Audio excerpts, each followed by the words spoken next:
قاسم صاحب جب آپ کورٹ میں جائیں گے, آپ کورٹ سے امید لگائے بیٹھے ہیں کہ ہم کورٹ جا رہے ہیں, سپریم کورٹ اس سے طے کروائیں گے کہ یہ چیز اسلام کا اسینشیل پارٹ نہیں ہے اور اس کے خلاف دے. جب کورٹ میں جائیں گے تو کورٹ کی بات تو آپ کو ماننی پڑے گی.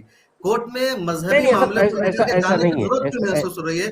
آج ہی کیوں آپ نہیں کہہ رہے کہ کرناٹکا ہائی کورٹ نے بالکل غلط کہا اور ہمیں کورٹ سے طے کرانے کی ضرورت نہیں, کہا ہائی کورٹ اور سپریم کورٹ ہو کہ کیا چیز اسلام کا اسینشیل پارٹ ہے نہیں ہے, یہ ہم طے کریں گے, اسلام کے ماہرین طے کریں گے کیا چیز ہے نہیں ہے, اس کے لیے جو ہوا وہ آگے کسی کورٹ کی ضرورت نہیں ہے. یہ کیوں نہیں کہہ رہے ہیں آپ لوگ؟ ایک بات سن لیجیے. دیکھیے پہلی بات تو یہ ہے کہ کرناٹک ہائی کورٹ کا فیصلہ اگر اس کو چیلنج نہیں کیا گیا تو یہ فیصلہ نظیر بن جائے گا باقی لوگوں کے لیے. اور اگر آپ چیلنج کریں یا نہ کریں, مطلب مثال کے طور پہ آپ یہ کہہ سکتے ہیں کرناٹک ہائی کورٹ کا فیصلہ ایک خاص پرٹیکولر تناظر میں دیا گیا ہے, وہ کرناٹک محدود ہوگا, ایسا نہیں ہوگا.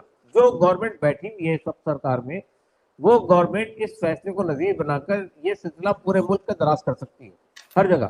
چنانچہ ایک بار سپریم کورٹ میں جائے اور خدا نخواستہ اگر سپریم کورٹ کا فیصلہ خلاف آتا ہے تب آپ کو یہ طاقت حکومت سے کہہ دینا چاہیے کہ ظاہر سپریم کورٹ کے اندر بھی کہنا ہے اور سپریم کورٹ کے باہر بھی کہنا ہے کہ جو معاملات ریلیجس, دیکھیں اگر یہ سلسلہ چلتا رہا تو آرٹیکل 25 جو ہے نا, جو مذہبی آزادی کا قانون ہندوستان کا بنیادی حق ہے, وہ بے معنی ہو کر رہ جائے گا. آپ یہ کہیں یہ اسینشل نہیں ہے, یہ لازمی نہیں ہے, یہ اس سے خارج ہے, تو پھر کیا چیز باقی رہ جائے گی؟ کل اگر آپ مثال کے طور پر یہ کیا بنیاد بناتا ہے سپریم کورٹ کہ یہ اسینشل نہیں ہے؟ وہ یہ کہتا ہے کہ بھئی کوئی خاتون اگر پردہ نہیں کرتی, سر نہیں ڈھانکتی, اسکارف نہیں پہنتی, حجاب نہیں پہنتی تو وہ اسلام سے خارج نہیں ہوتی ہے. اس کا مطلب یہ کہ یہ اسینشل نہیں ہے. تو اس کا مطلب یہ ہے کہ کل آپ یہ کہیں گے, آج بہت سارے ایسے لوگ ہیں جو نماز نہیں پڑھتے ہیں, تو جو نماز نہیں پڑھتا ہے اس لیے کل آپ یہ کہیں کہ نماز جو ہے وہ اسینشل پریکٹس نہیں ہے اسلام کی, اس لیے کہ بہت سارے لوگ نماز نہیں پڑھتے ہیں. یہ دلیل غلط ہے. یہاں پر میں ایک بات, عدالت میں ہم جائیں گے, ضرور جائیں گے سپریم کورٹ میں, یہ پوچھنے کے لیے نہیں کہ ریلیجیس اسینشل پریکٹس ہے کہ نہیں, یہ ہمارا نہیں رہے گا. ہمارا رہے گا یہ ڈیموکریٹک رائٹ ہے کہ نہیں, یہ ہمارا فنڈامنٹل رائٹ ہے کہ نہیں. عدالت صرف یہ بتائے گی اسینشل پارٹ آف ریلیجن ہے, یہ ہمارے مفتی حضرات بتائیں گے, علماء حضرات بتائیں گے, کورٹ نہیں بتائے گی, نہ ہم پوچھیں گے ان کے بارے میں. ہم ضرور اٹھائیں گے مدعا, ریلیجیس موڈ پہ نہیں, ہم تو فنڈامنٹل اور ڈیموکریٹ رائٹ کے اس بنیاد پر اٹھائیں گے اس مدعا. نہیں باجی, ایک بات مجھے کہنی ہے اصل میں. دیکھیں ہوتا کیا ہے کہ کرناٹک ہائی کورٹ نے چونکہ اس مدعے کو بنیاد بنایا ہے اور اپنا فیصلہ دیتے وقت اس نے کہا کہ یہ اسینشل ریلیجس پریکٹس نہیں ہے. جب تک کہ یہ بات ختم نہیں ہوتی اس وقت تک کہ آپ کوئی مسئلہ اٹھائے یا نہ اٹھائے, یہ مسئلہ ضرور اٹھے گا عدالت کے اندر. کورٹ نے اگر کہہ دیا کہ اسینشل پارٹ نہیں ہے, جیسے کرناٹکا ہائی کورٹ کا معاملہ ہے, تو سبری مالا والے معاملے کی طرح تو مسلمانوں کی ریویو پٹیشن ایکسپٹ کی نہیں جائے گی. جیسے بابری مسجد معاملے میں مسرت کر دی گئی تو ایک اور بڑی نظیر بن جائے گی. نہیں دیکھیے نا, ہمارا کورٹ پہ, ہائی کورٹ پہ جانے کا وجہ بھی یہ نہیں تھا. لڑکیاں یہ پوچھے تھے کہ ہم حجاب پہن کر کلاس روم میں جا نہیں سکتے کیا, ہمارا فنڈامنٹل رائٹ نہیں کیا, ڈیموکریٹک رائٹ نہیں کیا, ہمارا آرٹیکل اس کی اجازت دے رہے نہیں, یہ پوچھے تھے. لیکن کورٹ نے اپنے مرضی سے اپنے من گڑت کہانی لے کے آ کے اسینشل پارٹ آف ریلیجن آئے نہیں ہے, انہوں نے لے کے وہ کہانی وہ لے کے آئے, وہ کہانی نہ ہم سنیں گے. نہیں, لائرز بحث کر رہے تھے, وکیل جو ہے نا باضابطہ. یہ بات ایک دیکھیں, پہلی بات تو یہ کہ ہم لوگوں کا رائے یہ بن رہی ہے اب دھیرے دھیرے کہ ہمیں عدالت میں اپنے معاملات کو لے کر نہیں جانا چاہیے. عدالت میں جائیں گے تو اس سے نقصان ہی اٹھائیں گے آپ اور وہاں سے غلط فیصلے ہوں گے. اگر یہ بچیاں کرناٹک کے ہائی کورٹ میں نہ جاتی تو یہ مسئلہ صرف اڈوپی تک محدود ہوتا, پورے ملک تک وہ دراز نہیں ہوتا. دوسری بات یہ کہ عدالت میں جب گئے تو یہ اسینشل ریلیجس پریکٹس والا ایشو بھی ایک پٹیشنر نے اٹھایا, ایک لڑکی کی طرف سے اٹھایا گیا, تب جا کے عدالت کو یہ موقع ملا کہ وہ یہ کہے کہ یہ نہیں ہے لازمی چیز. تو میں یہ کہنا چاہتا ہوں کہ یہ ہوتا ہی ہے کہ جب بحث چلتی ہے اور بحث میں مدعے اٹھتے ہیں تو پھر آپ اسے یہ کہیں گریز نہیں کر سکتے کہ نہیں یہ اس پہ ہم بات نہیں کریں گے. میرا کہنا یہ ہے کہ یہ چونکہ ایشو اٹھ گیا ہے اور اس کے بنیاد پر ہی وہ فیصلہ دیا گیا ہے, تو ہمیں اس فیصلے کو اس بنیاد پہ چیلنج کرنا ضروری ہے کہ اسینشل ریلیجس پریکٹس جو ہے وہ, جبکہ ہائی کورٹ نے یہ بات بتایا کہ اسینشل پارٹ آف ریلیجن نہیں ہے, تو یہ بھی بتانا تھا کہ ڈیموکریٹک رائٹ ہے, ان کا فنڈامنٹل رائٹ ہے, یہ کیوں نہیں بتایا؟ یہ بھی تو سوال تھا نا. جج ہمارے مطابق تو فیصلہ نہیں کریں گے نا, ارے بھائی मैं इसीलिए कह रहा हूँ ना कि ये जो है जो मौजूदा सियासी जो है मंजरनामा है, उससे जो है वो मुतासिर होकर ये फैसला दिया गया है, सियासी जो है बिल्कुल सही है। हालात के तहत जो है, और जो है वो ये जो है जो देखिए, सूरत हाल है मुल्क में, उसी की वजह से ये हो रहा है।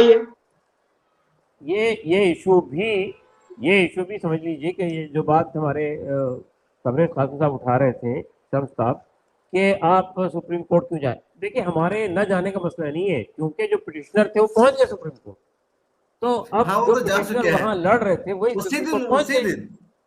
हाँ, तो अब मसला ये कि अगर आप न जाएं और जिस तरीके से केस लड़ा गया वहां कर्नाटक में, अगर इसी तरह से यहाँ लड़ा जाएगा तो मसला है, इसलिए जाना जरूरी है। नासिर और साहब, पूरी ये तैयारी के साथ कौन लोग हैं? उस दिन हाई कोर्ट से मामला खारिज हुआ और उसी दिन 2 घंटे में सुप्रीम कोर्ट में पिटीशन दायर हो जाती है, कोई मशवरा नहीं, कोई बातचीत नहीं। आखिर कौन लोग इस मामले को अंजाम दे रहे हैं?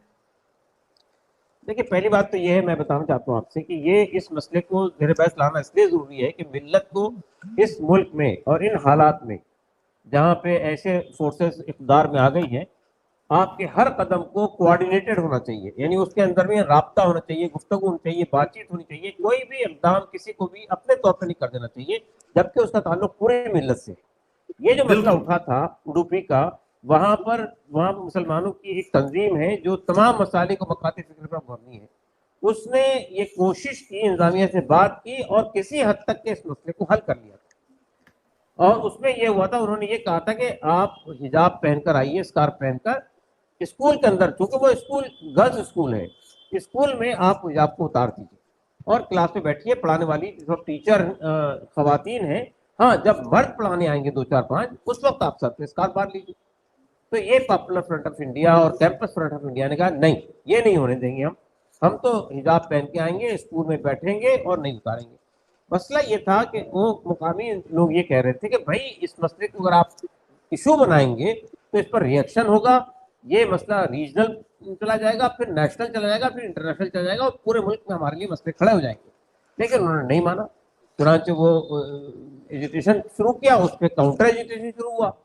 माधुरी के साथ मैं एक बात कहना चाह रही थी कि ये तो मैं पहले ही कह रहा था कि ये सियासत का इसमें कहीं न कहीं दखल है। कुछ लोग जो है वो क्रेडिट लेने के लिए क्रेडिट लेने के लिए और जो है पहले नंबर हमारा है, तो वो गलत तरीके से जो है यूज कर लिया जाता है। तो मैं कह रहा हूँ इसमें सियासत है, वो दोनों तरफ से सियासत है। कुछ लोग जो है मुद्दा बना के सामने आना चाहते हैं। मैं ये कहना चाह रही थी कि जैसा लड़कियों ने जब इस तरह के लोगों के कुतंजीमों के लोगों पे उसके इन्फ्लुएंस में आ गए थे, तो मेरा ये गुमान था, मेरा ये एक सोच भी थी कि हमारे मुस्लिम पर्सनल लॉ बोर्ड के कुछ जिम्मेदार लोग वहां जा, क्योंकि आप लोगों का मतलब जिम्मेदार लोगों ने फेस किया है, बाबरी मस्जिद के केस फेस किया है, ट्रिपल तलाक के मामले फेस किए हैं, तो कोई संजीदा लोग वहां क्यों नहीं गए बच्चों को आश्वास देने के लिए?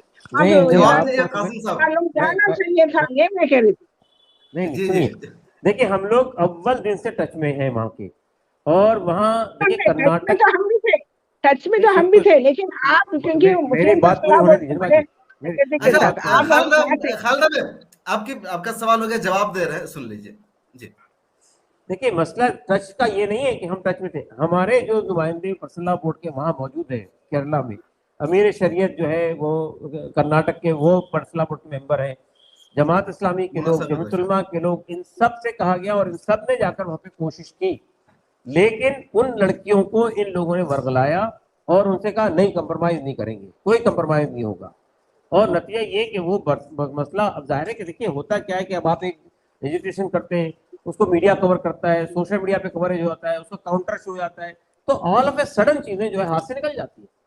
मसला ये है कि वहाँ 1 महीने तक, यानी 15-20 दिन तक की ये कोशिश होती रही कि ये मसला उसी लेवल पे रिजॉल्व हो जाए, लेकिन जब नहीं होने दिया गया, फिर वहां पे मसला बना।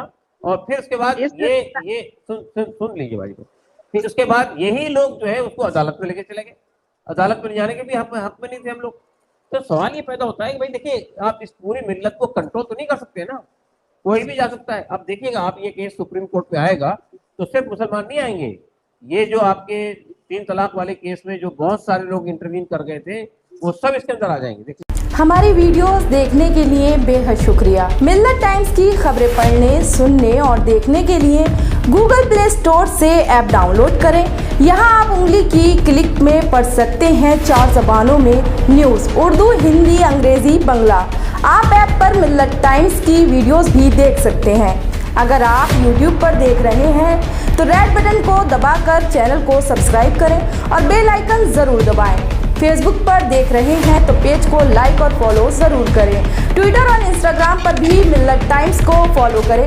मिल्लत टाइम्स की स्टोरीज हासिल करने के लिए टेलीग्राम और व्हाट्सएप पर बराह रास्त हमारे साथ जुड़ सकते हैं। हमारे काम से आप मुतमईन हैं तो इसे जारी रखने और मजबूत बनाने के लिए हमें सपोर्ट करें।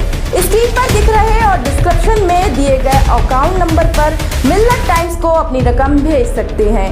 अगर आपके इलाके का कोई मामला है, आपकी मसाइल को मीडिया में जगह नहीं दी जा रही है, तो हमें ईमेल करें या व्हाट्सएप पर मैसेज करें। हम उठाएंगे आपकी आवाज़। मिल्लत टाइम्स मतलब मजलूमों की आवाज़, नफरत के खिलाफ जंग, फर्जी खबरों से निजात। www.millattimes.com